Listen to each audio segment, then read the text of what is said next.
अब तो तुम भी कमबैक कर लो, क्योंकि अब तो केकेआर का भी कमबैक हो गया है भाई। अब तो तुम भी अपने करियर में आ जाओ वापस, अब तो तुम भी अपना एकेडमिक करियर सही कर लो, क्योंकि केकेआर वाले तो वापस आ चुके हैं। तुम कब वापस आओगे जनी? केकेआर की टीम को मिली है फाइनली पहली विक्ट्री आईपीएल 2026 में।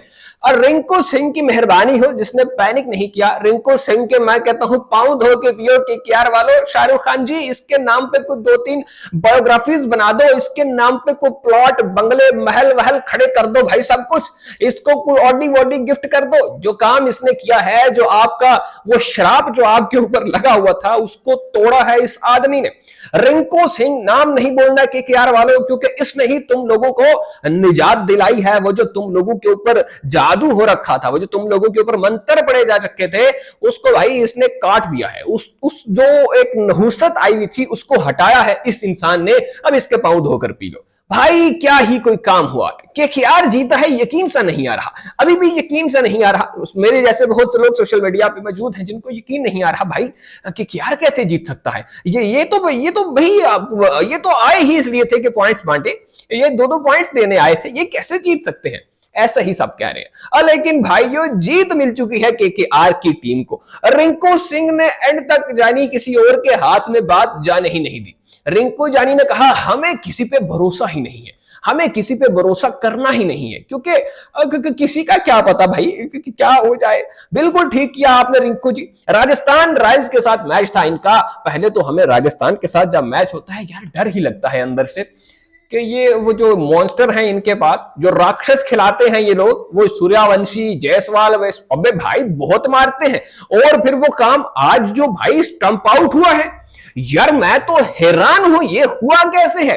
अगर आपको नहीं पता तो आपको ये जो अपनी स्क्रीन पे नजर आ रहा है, कैमरन ग्रीन स्टंप आउट हुए हैं, जिसको स्टंप ऑफ द डेकेड कहा जा रहा है, स्टंपिंग ऑफ द डेकेड, या फिर आप इसको कह सकते हो कि क्रिकेट की हिस्ट्री का one of the best stump out जो होता है, one of the best stumping अगर किसी ने की है तो वो है ध्रुव जुरैल। ध्रुव जुरैल नाम का ये इंसान, तुम याद रखना ये नाम, क्योंकि इसने जो काम कर दिया है ये बिल्कुल अनबिलीवेबल सीन्स है। कैमरन ग्रीन खेल रहे होते हैं, बॉल आता है, कैमरन ग्रीन स्टेप आउट करते हैं खेलने के लिए, लेकिन लंबी टांगों के सहारे फौरन से वापस क्रीज में जाने की कोशिश करते हैं और गेंद जो है वो गालिबन उनसे टकरा के कहीं साइड पे निकल जाती है, या शायद कीपर से ही क्लच नहीं हो पाती। लेकिन फिर ध्रुव जुरैल एकदम से लपकते हैं गेंद की तरफ, बंदर की फुर्ती के साथ छलांग लगाते हैं और गेंद छलांग लगाते हुए ही हवा में ही गेंद को उठा के वापस स्टंप की तरफ फेंक देते हैं। क्या करते हैं भाई समझ नहीं आता, हमें समझ नहीं आता कि क्या करते हैं, लेकिन कुछ भी करते हैं और कुछ करके वो ऐसा अनहोना काम अंजाम देते हैं जो कि यकीन नहीं आता कैसा कैसे हो गया। खैर राजस्थान रॉयल्स वाले पहले बैटिंग करते हैं सिर्फ और सिर्फ 155 रन बोर्ड पे।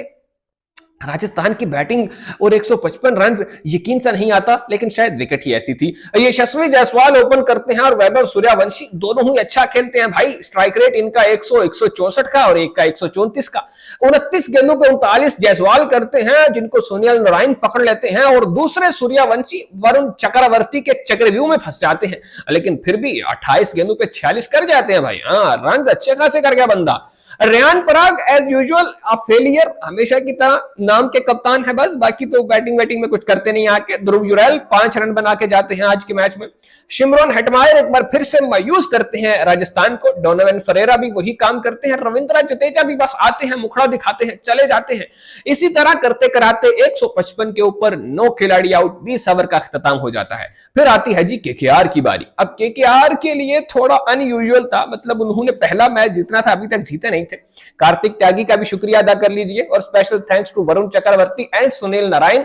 सुनील नारायण तो पता नहीं भाई, मुझे लगता है कि स्टोन एजेस के जमाने से आया है, ये केकेआर की तरफ से खेलता आ रहा है। पता नहीं भाई ए नाले दे सिख मर गए ने, पर ए जनाब कहीं तर गए थे, ये नहीं जा रहे भाई, ये नहीं जा रहे। खैर दोस्तों केकेआर जो है वो जब बैटिंग करने आते हैं तो शुरुआत तो वही होती है टिपिकल केकेआर स्टाइल में। अजिंक्य रहाणे जो कि इनके कप्तान हैं, पहले ही ओवर में कट लेते हैं। फिर टिम साइफर्ट जिनकी बड़ी उम्मीदें वाबस्ता थी, गोल्डन डक पे जाते हैं भाई। एक मोमेंट पे लिटरली 5 स्कोर के ऊपर इनका 2 खिलाड़ी आउट थे, 5 पर 2 हो चुकी थी केकेआर व्हाइल चेजिंग 156। ये हिसाब लगा लो, ये कहानी है, ये पिक्चर आपको बताती है कि ये कैसा गया है सीजन केकेआर का। हकीकत है भाई, हकीकत है। उसके बाद दोस्तों थोड़ा सा कमबैक होता है, कैमरॉन ग्रीन आते हैं और साथ में वो अंकुरिश रघुवंशी जो है वो थोड़ा सा कुछ हल्का फुल्का टच प्रोवाइड करते हैं, लेकिन ज्यादा कुछ कर नहीं पाते। फिर रोमन पॉवल भी आके थोड़ा हिस्सा डालते हैं, 23 रन वो स्कोर कर जाते हैं। लेकिन फिर आती है बैटिंग रिंकू सिंह की। रिंकू सिंह जो है वो थोड़ा सा खेलते हैं रमनदीप सिंह के साथ, थोड़ा सा फिर वो आके खेलते हैं अनुकूल राय के साथ। लेकिन बंदा जिम्मेदारी अपने हाथ में ले लेता है। रिंकू जी को समझ आ गया था कि आज का ही मुकाबला है, अगर जीत गए तो जीत गए, अदरवाइज ये शराब खत्म नहीं हो पाएगा। फिर रिंकू जी सारी जिम्मेदारी अपने कंधों पर उठाते हैं और कहते हैं कि अब हमें ही करना पड़ेगा। जनाब 53 रन की नॉक खेलते हैं 34 बॉल्स के ऊपर, और इस नॉक के बाद ही केकेआर को फाइनली पहली विक्ट्री मिली है। अब देखो ना भाई, कितने कितने तुर्रम खान थे इस टीम में, Ajinkya Rahane, Cameron green, most expensive player of IPL, और रोमन पॉवल, रमनदीप सिंह, लेकिन जिताया किसने? मेरे दोस्त रिंकू सिंह ने। तुम लोग हल्के में लेते हो ना रिंकू को, भाई हल्के में नहीं लो, रिंकू जानी अपना नेक्स्ट लेवल है।